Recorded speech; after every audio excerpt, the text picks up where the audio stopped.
Hallo und herzlich willkommen. Es gibt eine neue Skizzenbuchtour. Dieses Skizzenbuch ist angeblich ein Chiltern-Skizzenbuch. Ich habe dafür 6,99 € bezahlt. Auf diese Skizzenbuchtour habe ich mich ganz besonders gefreut, weil ich selber feststellen musste, dass ich mich ziemlich verbessert habe. Und das möchte ich mit euch super gerne teilen und viel Spaß bei diesem Skizzenbuch. Die Sticker sind einmal von Nerdshit, Nephelia's Studio und Catnip. Fangen wir mit der ersten Seite an. Ich habe das Skizzenbuch am 8.9.2023 angefangen und am 30.07.2024 beendet. Ich habe mir auch wieder Ziele gesetzt, die im Endeffekt ein bisschen Platz hier in diesem Skizzenbuch gefunden habe. Meistens mache ich das aber auch einfach nur, um mir ein paar Gedanken zu machen, was ich zeichnen könnte. Hier habe ich ein Testprint von meinem Stickersheet, was es bald im Shop geben wird, ausgedruckt und mit der Cricut versucht, ja, ich sage jetzt mal, auszuschneiden. Das hat sehr gut geklappt, bis auf die obere und untere Seite. Hier ist aus meinem Notizbuch, habe ich ein Charakterdesign versucht und damit ich das behalten kann, packe ich das hier ins Skizzenbuch. Ich werde jetzt nicht zu jeder Seite was kommentieren, weil das sonst den Rahmen sprengt, aber ich wollte euch darauf hinweisen, dass ich öfter mal Sachen hier in das Skizzenbuch reingeschrieben habe oder reingeklebt habe. Wie hier beispielsweise auch zu sehen ist, habe ich auch ein paar Sachen aus meinem Amsterdam-Trip hier reingemacht, weil ich zum Beispiel das Logo-Design hier sehr hübsch fand und habe das kopiert. Mir ist dann erst später aufgefallen, dass das verkehrt herum ist.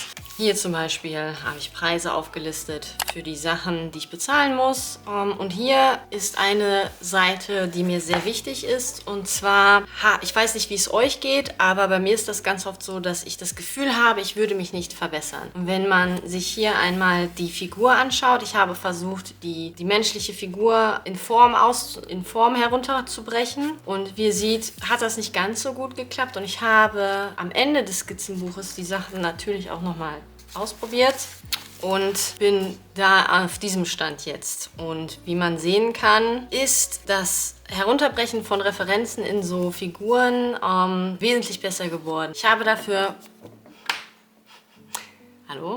Bodycon und Bodychan benutzt. Das hat mir auch sehr gut geholfen. Und ich muss sagen, dass mich das sehr freut, weil ich das hier so krass sehen kann. Vom Anfang des Skizzenbuches zum Ende des Skizzenbuches. Deswegen glaubt an euch, bleibt dran. Das ist auf jeden Fall eine der größten Messages, wenn ihr selber zeichnet, die ihr mitnehmen sollt. Hier habe ich halt versucht, die einzelnen Bodyparts herunterzubrechen. Ganz wichtig, in Perspektive zeichnen. Da habe ich auch was geübt. Ich habe hier mein Fountain Pen bekommen. Und das ist mein Fountain Pen, mit dem ich ja mein Journal mache. Und da habe ich die Anleitung, wie man den auffüllen kann, hier reingeklebt.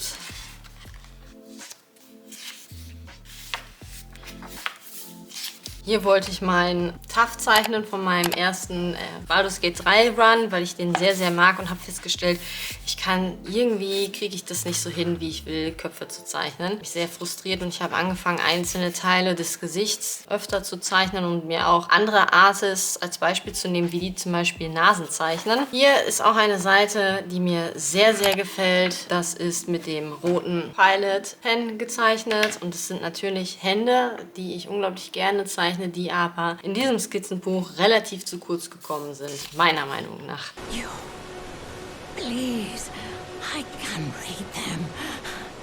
Huh? Your fingers, please, your fingers. Oh, bless you. Hier wieder das Thema Torso. Dieses Skizzenbuch, wie eingangs erwähnt, ist nicht gut für Aquarellfarbe, aber dafür umso besser finde ich persönlich für die Faber-Castell Polychroma oder wie die heißen. Hier habe ich ein paar Meme-Katzen gezeichnet, auch da hatte ich sehr viel Spaß. Das ist einer der Seiten, die mir auch gefällt. Und ich hätte nicht gedacht, dass es mir Spaß macht, Insekten zu zeichnen. Sticker-Ideen. Hier habe ich angefangen, Thumbnails zu machen für Bilder, die ich nicht gezeichnet habe. Ich hatte in meinem Goal ja auch stehen, das habe ich gerade nicht gesagt, dass ich Thumbnails mehr zeichnen will, um Bilderideen rauszufiltern. Hier ist, glaube ich, von einem Kurs was ich aufschreiben musste. Da habe ich mir auch ein Post-it reingemacht, weil ich dadurch gegebenenfalls auch Ideen für Bilder generieren kann raus. Poses. Wieder der Versuch, Körperbreakdown zu machen. Das ist eine Referenz von Graphitstudio. Hier habe ich Ideen, da habe ich auch ein YouTube-Video, das verlinke ich euch in der Videobeschreibung und in der Infocard. Ich habe Bücher gelesen und hatte Ideen für Sticker, die ich hier als allererstes skizziert habe, um sie dann im iPad in Procreate zu digitalisieren. Mir gefällt dieses Bild sehr, auch Sorry I'm Booked. Aber mir gefällt die Komposition nicht, weil ich das nicht ganz mag, wie das aussieht für einen Sticker. Deswegen werde ich das auf jeden Fall nochmal überarbeiten. Hier fange ich so langsam an, den Dreh rauszukriegen, aber auch nicht. Wieder der Versuch, Gesichter zu zeichnen. Dann habe ich hier Videoideen für 2024 aufgeschrieben. Das hat nicht ganz funktioniert. Und auch meine Ziele für 2024, die ich ja dann auch nochmal über den Haufen geworfen habe. Da habe ich noch kein Video drüber gemacht. Aber ist es im Endeffekt bei dem gleichen Ziel geblieben, dass ich mehr zeichne. Wie man hier sieht, Marker unten durch.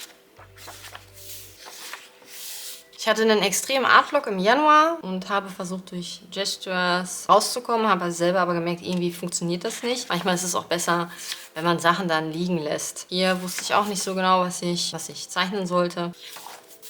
Ich habe dann von Pinterest Fotos genommen und die heruntergebrochen. Und mich dann auch noch an komplexeren Posen versucht, was aber nicht ganz so gut geglückt ist. Mehr Pinterest-Posen.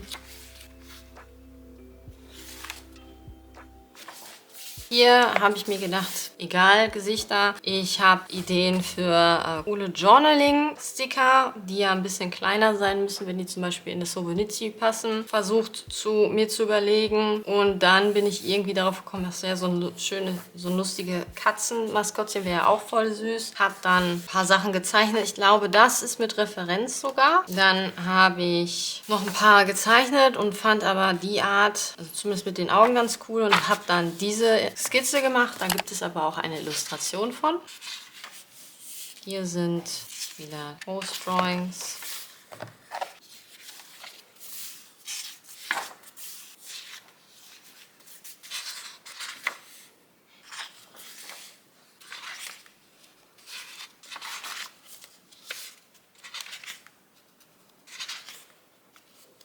Hier war ich auf einer Live-Drawing-Session und habe für mich selber festgestellt, dass das eine coole Sache ist und auch eine coole Erfahrung, aber bringt mir nicht ganz was oder zumindest nicht dafür, wo ich hin möchte. War aber sehr cool, das Model aus verschiedenen Perspektiven malen zu müssen, weil es halt je nachdem, wo man halt gesessen hat, anders aussah. Und hat mir auch nochmal geholfen zu schauen, na, womit habe ich denn Schwierigkeiten? Was fällt mir noch schwer? Sowas schreibe ich dann auch immer auf. Was ich wiederum versucht habe, in die weiteren Gesture Drawings mit einzubeziehen und zu gucken, okay, wo war der Fehler, was kann ich verbessern. Habe dann für mich festgestellt, dass ich definitiv ja auch, wie gesagt, Muskeln oder den Torso mehr studieren sollte und habe dann hier angefangen, zum Beispiel der Hals zum Beispiel, was für Muskeln da sind. Habe dann geschaut, ob der Loomis Head, die Methode, mir zusagt. Habe dann hier auch nochmal geguckt, was für Landmarks gibt es, was sind meine Probleme. Das habe ich mit Aquarellfarbe gemacht und Faber-Castell-Stiften. Aquarellfarbe funktioniert auf diesem Papier auch nicht sehr gut. Und dann habe ich hier wieder versucht herauszufinden, wie ich selber Katzen stilisieren möchte und habe dann mir gedacht, es wäre lustig, sich ein eigenes Maskottchen dann wirklich zu machen und daraus sind dann auch die Skizzen von Anfang entstanden. Hier habe ich noch mit Gouache gezeichnet, aber das fand ich nicht so toll auf diesem Papier. Das finde ich übrigens sehr, sehr süß. Da überlege ich, einen Sticker rauszumachen. Das ist das erste Fanart seit langem von Demon Slayer. Ich habe schon wieder vergessen, wie der Charakter heißt. Ich bin da nicht sehr gut drin. Das ist mit Gouache tatsächlich. Hier habe ich die ersten Anwandlungen und Ideen meines OCs verwurstet, indem ich schauen wollte, wie ich Männer halt zeichne vom Gesicht her und so. Wie gesagt, mein Problem war das ja Breakdown vom Kopf. Hier bin ich auch Leusch Patreon beigetreten und Leusch hat eine ganz interessante Art, das ist das, was mir an ihrer Kunst so gefällt, Kompositionen zu erstellen. Ich habe hier das so ein bisschen versucht zu übertragen und mir zu überlegen, wie würde ich das denn machen oder wie sieht das am besten aus. Und ich muss sagen, dass das wirklich sehr geholfen hat. Hier habe ich Bodycon und Bodychan bekommen und habe überlegt, ne, wenn ich die sehe, wie kann ich die zeichnen, und habe halt festgestellt, wenn ich den Körper herunterbrechen möchte, fehlt mir halt immer noch die Kompetenz, richtig in 3D zu zeichnen.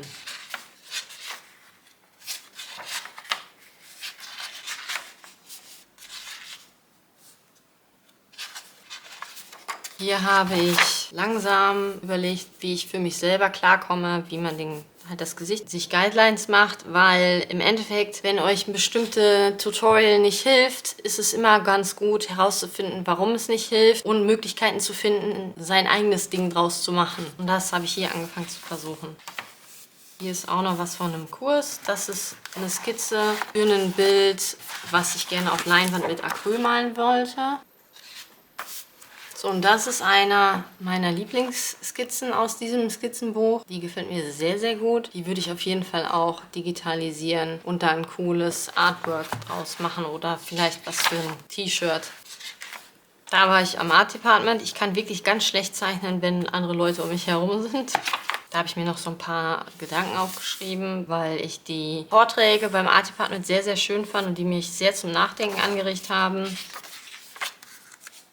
Hier habe ich versucht, Leusch hat ein Tutorial bei sich hochgeladen beim Patreon. Und ich habe ein bisschen versucht, das, was sie da beigebracht hat, wie sie ihre Skizzen etwas attraktiver gestaltet, in meine Skizzen, wenn ich einfach nur Posen zeichne, mit einzubeziehen. Ich finde die Seite ganz cool. Was ich halt nicht mag, ist, dass der Bleistift halt mega schmiert. Das stört mich ein bisschen. Das ist eine Referenz von Pinterest und das ist hier Ideen für ein Stickersheet, die aus meinem Leben mit einer Katze kommen. Vor allen Dingen Yuki, weil sie manchmal ein bisschen kleiner Anarchist ist. Hier sind auch noch so Ideen und das ist meine wohl absolute Lieblingsseite, weil ich dieses Bild sehr, sehr mag. Ich mag Gustav Klimt, beziehungsweise wie er Form und Farben in seinen Werken verbindet und freue mich schon, das also digital umzusetzen, weil ich das super gerne als Print anbieten würde. Hier sind Wolken, die habe ich erst versucht, einem Stift irgendwie darzustellen, weil mir das sehr, sehr schwer fällt, Dinge ich sag jetzt mal, wenn ich zeichne und von einer Referenz zeichne, versuche ich meistens das zu zeichnen, was ich sehe, was dann dazu führt, dass es sehr realistisch ist. Und ich versuche den Realismus aufs Papier zu bringen, was ich jetzt nicht so schaffe und auch nicht gerne möchte, weil ich möchte ja keine realistischen Bilder zeichnen. Und ich habe versucht, das ein bisschen zu stilisieren, so wie ich mir das vorstelle und ich das machen würde. Und das ist so das, was ich festgestellt habe hier in diesem Skizzenbuch auch, was mir im Endeffekt fehlt, weil ich nicht genau weiß, wie ich was versimpeln will, was mir wichtig ist und so weiter. Und das ist halt beim Zeichnen sehr, sehr wichtig. Ich habe hier Vogelstudien gemacht. Hier habe ich auch mit Aquarellfarbe gemalt. Das hat gut geklappt. Dann habe ich mir hier einen Reiher vorgenommen, English Heron und wie auch immer es richtig ausspricht. Und mir gefallen die Skizzen sehr, sehr gut. Ich liebe auch die Form von diesem Reiher. Das hat mich total fasziniert. Ich möchte damit auch unbedingt ein größeres Bild mal machen. Ja, mich hat es hier gefreut, dass ich die Skizze durchgezogen habe, um dann sie auch ein bisschen zu verfeinern und so klar zu strukturieren, dass es ja fertiger aussieht und nicht so messy wie sonst immer. Und hier habe ich halt angefangen, ich habe Referenzen von Pinterest genommen und so ein bisschen auch mein eigenes Ding rausgemacht. Und habe halt festgestellt, sollte halt wirklich mal den männlichen und weiblichen Torso besser studieren, um zu gucken, wie die Muskeln funktionieren. Da gibt es auch ein Patreon-Exclusive-Video und zwar habe ich hier diese Seite gezeichnet und habe Bodycon, den jungen Herrn hier, als Hilfe genommen, um die Posen ein bisschen aufzubrechen und zu gucken, wie ich die Bodyparts versimpeln kann. Und das hat mir wirklich extrem geholfen, diese Figur dafür zu benutzen, weil wie ihr seht, ist sie ja schon simpler strukturiert als ein reelles Model eben. Deswegen liebe ich auch dieses Handmodel, weil es halt simpel ist. Es sind nicht die komplexen Knochen so, aber ich kann sie halt sehr, sehr gut präsentieren, weil die halt voll beweglich ist und das gefällt mir hier sehr, sehr gut, weil man hier den Daumen in der fast gleichen, ich sage mal so, Bewegungssequenz machen kann wie die richtige Hand. Aber es ist noch simpel genug, dass man sich an den, ich sag jetzt mal, Details nicht verliert. Das kann ich euch nur empfehlen. Und hier auf dieser Seite bin ich hingegangen und habe mir das Zitat genommen. I read so I don't kill people. Hab mir gedacht, was wäre denn ein cooles, subtiler Weg, dieses Zitat in einen Sticker zu verwandeln. Ich finde das ganz cool, weil das halt auch so ein bisschen, das ist ein bisschen direkter. Und dann habe ich diese Skizze gemacht, die dann daraus resultiert ist, dass ich 2 unterschiedliche Charaktere mache. Eine eher so in pastellig, eine eher so in so, ich sag jetzt mal so Gothic-Style und die dann als Sticker zum Beispiel anbiete. Hier habe ich nochmal geguckt, die Muskeln aufzubrechen. Hier habe ich Spot gemalt, weil ich Spot sehr cool finde. Und dann kommen wir zu dieser Seite. Ich habe den Deadpool und Wolverine-Film geguckt und habe mich, der war einfach unglaublich. Der hat mich sehr gefreut als übertriebener Deadpool-Fan. Und ich habe mich das erste Mal so wirklich mal an Fanarts herangewagt. Das ist ein Style, das den Deadpool in einem Comic trägt. Das ist nicht meine eigene Idee. Und mich hat das wirklich sehr gefreut, weil ich da wirklich gar nicht drüber nachdenken musste, was ich zeichne, sondern ich wusste, alles gleich zeichne Deadpool. Und das Design ist ja halt schon vorgegeben. Und hier, wie man so schön sieht, bin ich dem Elden Ring Franchise doch erlegen. Ich habe Elden Ring angefangen zu spielen und bin absolut verliebt in das Design des Spiels. Ich könnte da 5000 Videos drüber machen, wie schön dieses Game Design ist. Vom Charakterdesign, vom Prop-Design, von den Kreaturen, von der Welt, von der Karte. Also es ist wirklich unglaublich. Und hier habe ich mich tatsächlich an Sachen gewagt aus dem Spiel. Und es hat mir wirklich sehr viel Freude bereitet. Ja, und das ist die letzte Seite, weil hier hatte ich Visitenkarten vom Art Department drin. Deswegen habe ich diese Seite nicht bemalt. Ja, und das war die Skizzenbuchtour. Ich hoffe, sie hat euch gefallen. Und das Einzige, was ich hierzu sagen kann, ist, dass ich viel länger gebraucht habe für dieses Skizzenbuch, als ich ursprünglich wollte.